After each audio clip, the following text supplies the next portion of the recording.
Good to have you back on Newsday. Now, a former governor of Anambra State, that's in southeast Nigeria, Peter Obi, last week emerged the presidential candidate of Nigeria's Labour Party. Shortly after that, a splinter group held a parallel Congress and produced a rival candidate who has now stood down and apologized to former Governor Obi.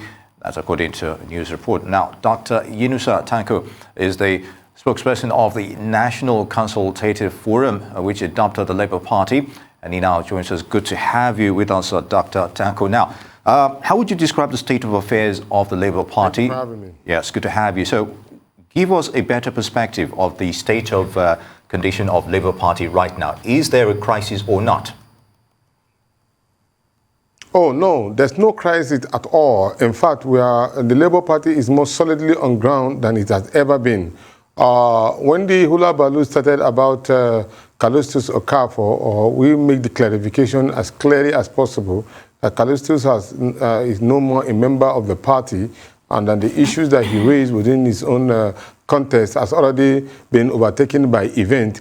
And I'm so happy to mention here today that both the Labour Congress and then the TUC have come out clearly to make statement as regard to their position that, one, they recognize the leadership of Julius Abure as INEC does, and at the same time, the TUC also has come out clearly to give their backing to the existence of the Labour Party led by Comrade Barrister Julius Abure, and at the same time, reaffirm the Congress that took place in Asaba in Delta State as the emergence of Peter Obi as the presidential candidate of the Labour Party, which they attended physically at the convention.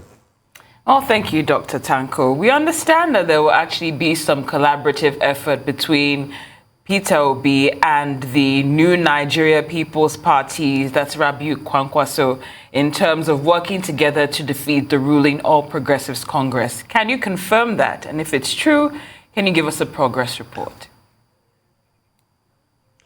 Well, what I can say at the moment is that some of us who have been midwifing this arrangement and talking, we are working very seriously. I don't want to come out and say A, B, C, D, but what I want you to take to the bank is that we are working on it very seriously. It's an idea that we've already seen on ground, and then we felt that those who are already on ground, for example, like Comrade Peter Obi, who is very much well-grounded in the southern part of this country, need to work together with other people who are more also grounded in the northern part, especially Engineer Musa Rabiu Kwankwaso. These individuals have shown character, they've shown resilience, they've shown determination, they work very closely with the people on the ground, on the downtrodden, and so I think the Nigerians should give them support if eventually this talk comes true. Indeed, Dr. Tanko, still talking about support. Peter Obi's candidacy has put Labour in the spotlight. So how does the party intend to leverage on his emergence and popularity, as it were? Well, I think as a candidate, he himself has sold himself and endeared himself to the minds of the Nigerian people, especially the Nigerian youth, i.e., besides his prudency as regard to how he is able to manage the resources of Anambra State, and then the way in which he relates very closely to the younger generation, especially those who are in schools. Remember, at a point in time, he virtually had all the full numbers of captains and leaders of students in their secondary school. They have access to him so that they can tell him what is going on within their domain. These are kind of a relationship that we want Nigerian leaders to have. Similarly to when you see Engineer Musa Rabiu Kwankwaso, who has endeared himself so much to the educational line of the Nigerian people, especially people from the extraction of the north, in particularly Kano State. These are people who have shown capacity in leadership, who have shown that it is not about themselves, but the Nigerian project. So Peter Obi in itself is a Nigerian project. It's not a tribal project. He's not belonging to any religious or group of individuals, but a Nigerian project. And that is why majority of Nigerians are sold to this particular candidacy. And we are going to continue to work on it. And here, we want to encourage every Nigerian, especially the youth, to go and join the membership of the Labour Party and other political parties that are working with us in alliance to ensure that they take part in the decision-making of the party. Because all of these challenges that we are having in our electoral system is because many people refuse to join the political party, or rather they will just wait until when we are given the worst of us to govern the best of us. And so we are saying now that the youth are awakening, they should go and join the Labour Party in the grassroots, because that's where the decision is being made. That is where thuggery is being done. That is where corruption and manipulation takes place. But when they are a member of the party and they can help in decision making, they will be able to challenge whoever is trying to navigate and manipulate their collective matrimony. And the time is now. Very well said. Now, when it comes to a running mate, what criteria is being used to select Peter Obi's running mate, and are there any names that you might be dropping at this time that could emerge as a running mate for him? Well, at the moment, we are looking for people who believe in the ideology of emancipating the Nigerian people from the shackle of poverty, removing us from lack of hope to hope, changing us from a consumer nation to a productive nation. We want people who can lead us to change the narrative where our young ones should not be at home. Our naira to dollar should improve. The issue of petroleum and other natural resources should be transformed into strength for the people. And these are the kind of characters that we are looking for. Those who have the Nigerian people at heart, not their own domain, not people who believe that, okay, it must be me and my cronies. No, people who think Nigeria, who eat Nigeria, who smells Nigeria, who are able to think like, okay, let's look at how do we change our hopelessness to reality of hope and making Nigeria a great nation that it deserves. These are the kind of characters that we're looking for. Not those people who always think about that, look, no, I belong to an ethnic group, or I belong to a religion, or I belong to a particular tribe. No, Nigeria first. And we must unite this country along east, north, west, and south. Take a look at it. Believe me, poverty doesn't know any of your tribe. Poverty does not know your looks. It doesn't know anything. Poverty is a poor man in the north is the same poor man in the south.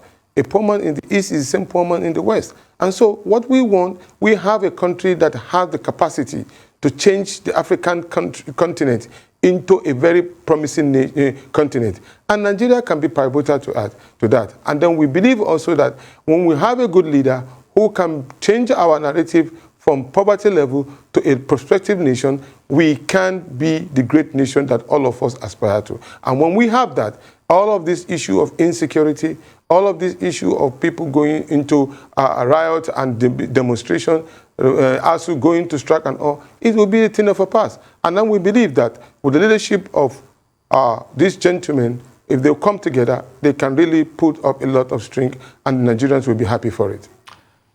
Indeed, Dr. Tanko, earlier, just moments ago, you alluded to the fact that poverty also is something we're trying to tackle in this country. But realistically, the issue of money politics seems to prevail in Nigeria currently. What impact will this have in 2023? And how is the Labour Party, you think, is able to navigate this scenario, as it were? Well, at the moment, what we are thinking and we are doing at the moment is that we're trying to galvanize the Nigerian Labour Congress and the TUC structure down the line. Every member, including you, if I'm not mistaken, you are a worker, and then you belong to an association or you belong to a union. But the question is that, are you happy with the way in which you are? Obviously, no. And then as a worker, you should be able to know those who are close to you within your own domain. And you should be able to reach out to people. When you continue to collect Maggie and collect money and all, you are mortgaging your future for the next 4 years. And then you need to change that. When you put the right person in the right place, you earn your living with dignity and respect. That is exactly what we want to sell to the Nigerian people.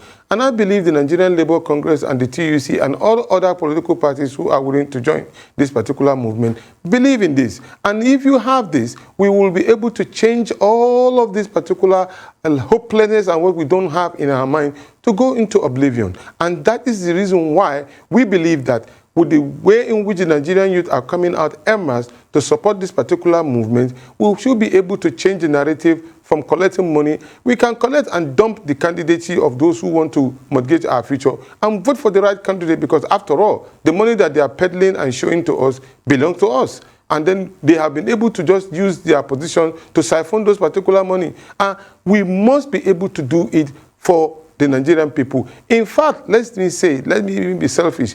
Do it for yourself. Don't do it for anybody. Change the narrative for the benefit of your child and your unborn children. That is the way Nigeria can grow out of this particular shackle of quagmire that we found ourselves. Well, Dr. Tanko, I'm just going to digress a little bit.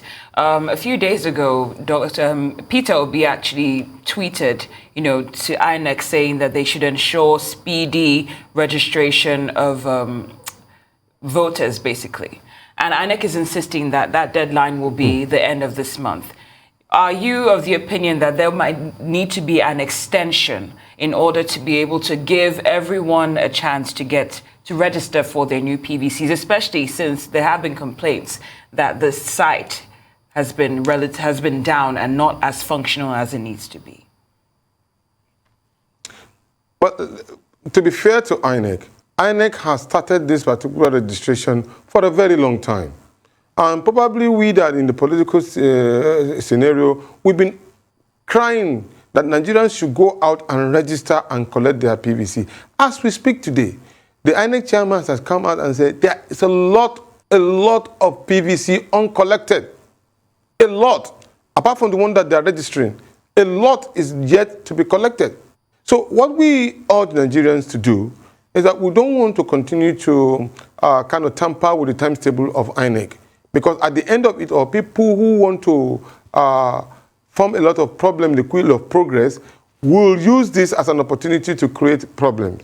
What we will urge our teaming supporters to do is to arrange themselves and then with INEC so that their names of those voters' cards that are uncollected should be published so that people can locate where they can easily collect it. And then we should make it easy for people to register as quickly as possible, because this is the bedrock and the fundamental pillar of any election. If you don't register, you will not be able to vote. And I think every Nigerian should come up. Possibly what we'll have to do is that there should be some days in which maybe it should be declared as a public holiday so that Nigerians could go out and continue with this exercise and complete it within the time of INEC, so that we will not be seen as if we are mobilizing in such a way to give room for those who want to cause problem into the system to have a leadway. So I will encourage, while we continue to find a way around INEC, but I will encourage that INEC should quickly publish those particular names of uncollected voters' card in every designation, in every locality. People should come out probably in a given day. This is a weekend, Friday, Saturday. We have a project in our hands, Nigerians, please. This project is to check Nigeria back to the Nigerian people. So if it's the only thing that we need to do to sacrifice and get those PVC in your hands and to ensure you register, please, in the name of God Almighty, do it. Do it for the sake of your own child and your unborn children. And the time, please, is now. Indeed. And on that note, Dr. Yinusa Tanko, Spokesperson, National Consultative Forum, it's good to have you with us on Newsday.